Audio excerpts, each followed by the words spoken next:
എവിടെ? അംഗനവാടിയിൽ. അംഗനവാടിയിൽ എന്തോ വേണ്ടേ? ബിരിയാണി. ഉപ്പുമാവ് ബിരിയാണി. ഉപ്പുമാവ് മാറ്റിട്ട് ബിരിയാണിയും എന്തോ പൊരിച്ച കോഴി. പറയാം കേട്ടോ, നമുക്ക് പരാതി അറിയിക്കാം കേട്ടോ. ഇന്ന് സമൂഹ മാധ്യമങ്ങളിൽ വളരെ തരംഗമായി കൊണ്ടിരിക്കുകയാണ് ഒരു കുഞ്ഞ് അമ്മയോട് പറയുന്നത്, എന്തിനാണ് ടീച്ചർ ഞങ്ങൾക്ക് ഉപ്പുമാവ് തരുന്നത്? ഞങ്ങൾക്ക് ഉപ്പുമാവ് ഒഴിവാക്കി ബിരിയാണിയും കോഴി പൊരിച്ചതും വേണമെന്നാണ് കുട്ടി ആവശ്യപ്പെടുന്നത്.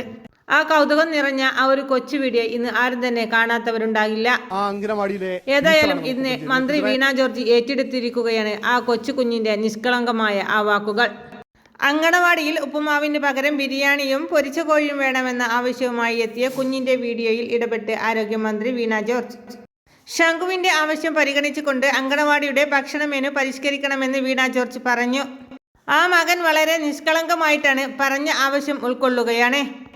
കുട്ടികൾക്ക് പോഷകാഹാരം ഉറപ്പുവരുത്തുന്നതിനായി വിവിധ തരം ഭക്ഷണങ്ങൾ അങ്കണവാടി വഴി നൽകുന്നുണ്ട്. ഈ സർക്കാരിന്റെ കാലത്ത് അങ്കണവാടി വഴി മുട്ടയും പാലും നൽകുന്ന പദ്ധതി നടപ്പിലാക്കി. അത് വിജയകരമായി നടക്കുന്നുണ്ട്. ശംഖുവിന്റെ അഭിപ്രായം പരിഗണിച്ച് ഭക്ഷണ മെനു പരിശോധിക്കുമെന്ന് മന്ത്രി വ്യക്തമാക്കി. ശംഖുവും അമ്മയും അങ്കണവാടി ജീവനക്കാർക്കും മന്ത്രി സ്നേഹ അഭിവാദ്യങ്ങൾ അറിയിച്ചു.